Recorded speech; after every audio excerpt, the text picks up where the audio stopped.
कहते हैं जब जब धरती पर पाप की वृद्धि होती है तब तब उसके अंत के लिए भगवान अवतार लेते हैं।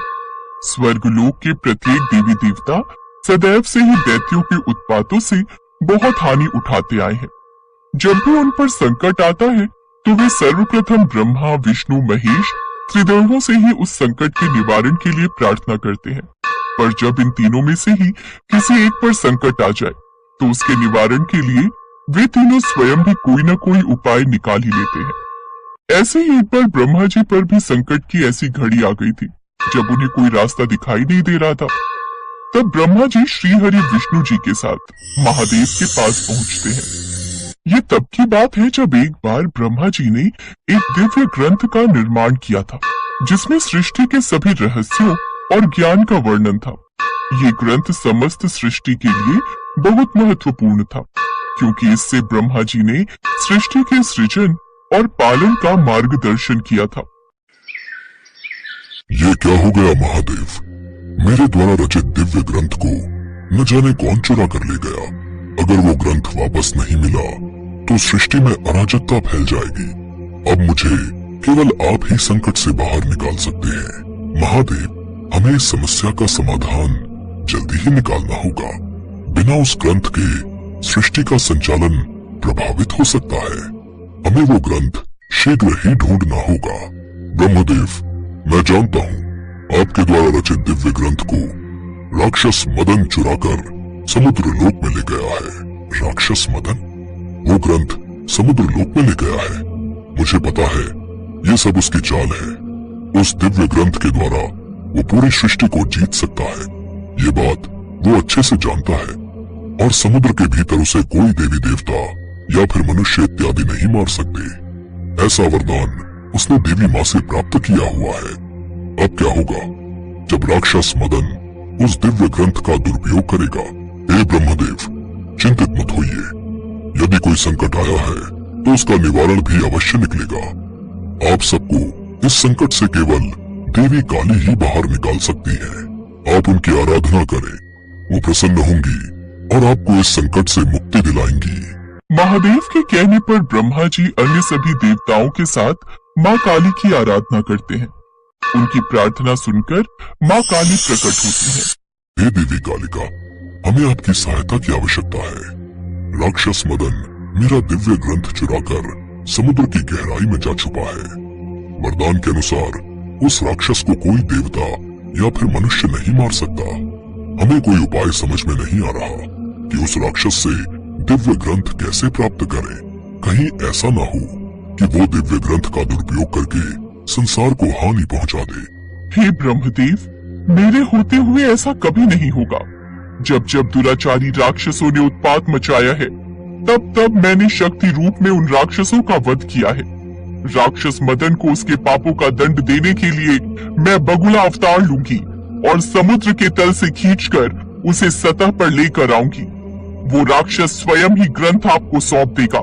सभी देवता माँ काली के सामने हाथ जोड़कर नमन करते हैं और माँ काली बगुला का रूप धारण कर समुद्र में प्रवेश करती है। समुद्र के भीतर राक्षस मदन ग्रंथ को अपने पास छुपा कर बैठा था। वो सोच रहा था कि कोई भी उसे नहीं हरा सकता। तभी अचानक माँ काली बगुले के रूप में उसके पास पहुँचती है। समुद्र के भीतर बगुला लगता है अपना भोजन ढूंढते हुए समुद्र के भीतर आ गया है। भोजन तो तू अब मेरा बनेगा जब मेरे हाथों तेरा भक्षण होगा। अपना भला चाहता है तो ये दिव्य ग्रंथ मुझे दे दे। अच्छा, तो उस ब्रह्मा ने ये दिव्य ग्रंथ लेने के लिए तुझ जैसे छोटे जीव को भेजा है। तेरी तो मैं गर्दन मरोड़ कर अभी के अभी यहीं तेरी सांसें रोक सकता हूँ। मदन, तूने ज्ञान का अपमान किया है। ये ग्रंथ चुराकर तू सोचता है कि तू बच जाएगा।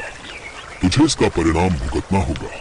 माँ काली और मदन के बीच महासागर में भीषण युद्ध प्रारंभ हो जाता है। माँ काली बगुले के रूप में अपनी दिव्य शक्ति का प्रयोग करती है। मदन का हर प्रहार विफल हो जाता है।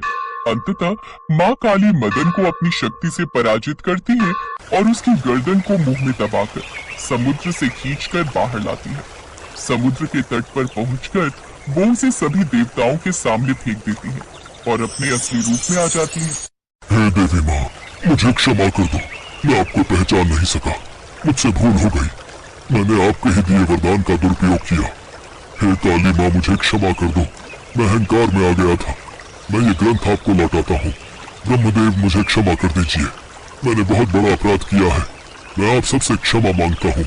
तूने जो किया है उसके लिए मैं तुझे अभी मार सकती हूँ, किंतु तूने मुझसे क्षमा मांगी है, अपनी गलती को स्वीकार किया है, इसलिए मैं तुझे क्षमा करती हूँ। पर तुझे संकल्प लेना होगा कि तू आज के बाद कभी भी बुराई के मार्ग पर नहीं चलेगा। मैं वचन देता हूँ काली माँ, मैं सदैव सत्कर्म के मार्ग काली माँ, मैं सदैव सत्कर्म के मार्ग पर चलूंगा, मैं बुराई का मार्ग त्याग दूंगा। राक्षस मदन ब्रह्मा जी को उनका दिव्य ग्रंथ वापस कर देता है। माँ काली उसे क्षमा कर देती है। इसके पश्चात राक्षस मदन वहाँ से चला जाता है। माँ काली, आपने हमारी रक्षा की है, आपके बिना ये असंभव था। ब्रह्मदेव, यह मेरा कर्तव्य है कि मैं सच्चाई और धर्म की रक्षा के लिए सदैव तत्पर हूँ। जब भी संकट आएगा, मैं अपने भक्तों की सहायता के लिए अवश्य प्रकट होंगी। आपके इस रूप की शक्ति और करुणा दोनों ही अविस्मरणीय है। जब भी धर्म का अंधकार बढ़ेगा, आपके इस अवतार की याद सभी को सच्चाई के मार्ग पर ले जाएगी। देवी, आपकी महिमा अनंत है। आपने एक बार फिर ये सिद्ध किया कि आप सदा धर्म की रक्षा के लिए तत्पर रहती हैं।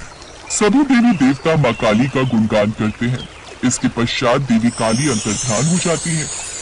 माँ काली ने बगुला अवतार लेकर ये सिद्ध कर दिया कि जब जब धरती पर पाप की वृद्धि होगी, तब तब देवी माँ किसी न किसी अवतार में दुष्टों का संहार अवश्य करेगी।